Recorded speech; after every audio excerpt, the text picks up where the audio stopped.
5 अगस्त 2019 पूरे कश्मीर में कर्फ्यू, संचार के सारे साधन ठप और चारों ओर भ्रम और डर का माहौल। उस दिन से अनुच्छेद 370 के सभी खंड लागू नहीं होंगे। उधर दूसरी ओर कश्मीर से तकरीबन 1000 किलोमीटर दूर दिल्ली में भारत के गृह मंत्री अमित शाह ने संसद में अनुच्छेद 370 को हटाने का प्रस्ताव रखा, बीजेपी ने इसी संविधान का मर्डर भी किया, जिसको दोनों सदनों में बहुमत से पास किया गया और जम्मू और कश्मीर राज्य का विभाजन 2 यूनियन टेरिटरीज में कर दिया गया, लद्दाख और जम्मू कश्मीर। जहां जम्मू और लेह में उत्सव का माहौल था, वहीं कारगिल और कश्मीर में डर और घबराहट का। कश्मीर घाटी में सैकड़ों में गिरफ्तारियां हुई, जिसमें कश्मीर के अधिकतर विरोधी पार्टियों के नेता, हुर्रियत के नेता और कई सारे आम लोग थे।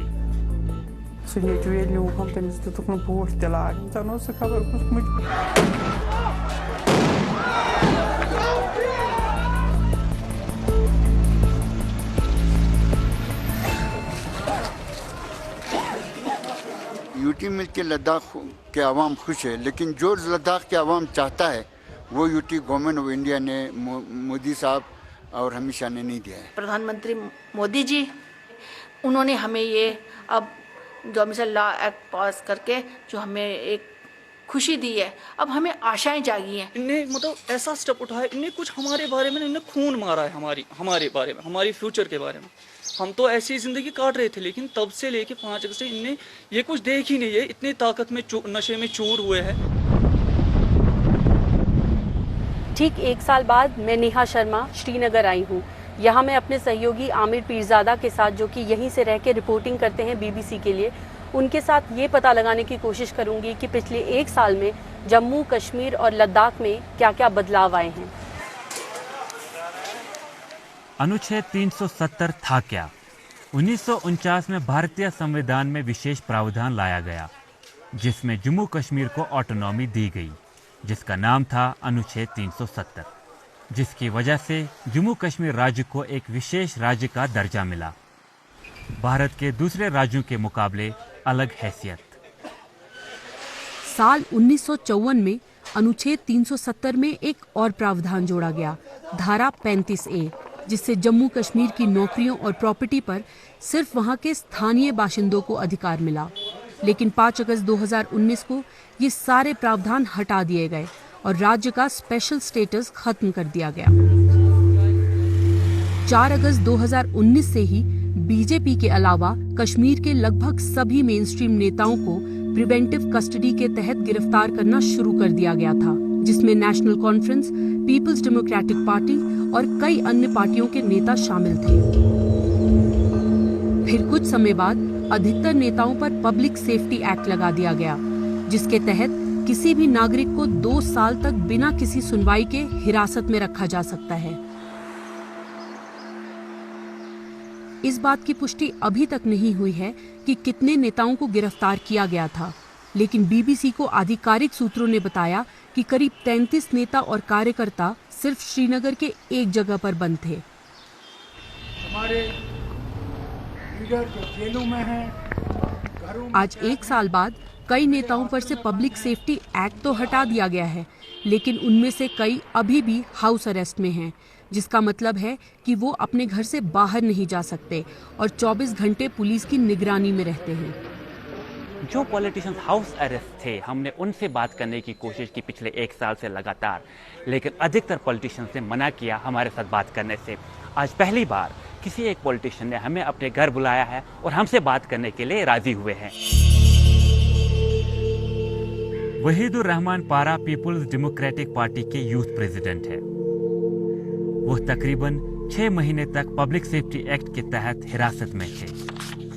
उनका कहना है कि रिलीज होने के बाद भी उन्हें हाउस अरेस्ट में रखा गया है। देखिए, काफ़ी ज़्यादा मतलब सफोकेशन थी, ह्यूमिलिएशन थी, न सिर्फ पॉलिटिकल लेवल पे बल्कि पर्सनल लेवल पे, इमोशनल लेवल पे, क्योंकि किसी भी एक पॉलिटिकल एंटिटी को कश्मीर में जैसे एक कू का माहौल था 5 अगस्त के बाद,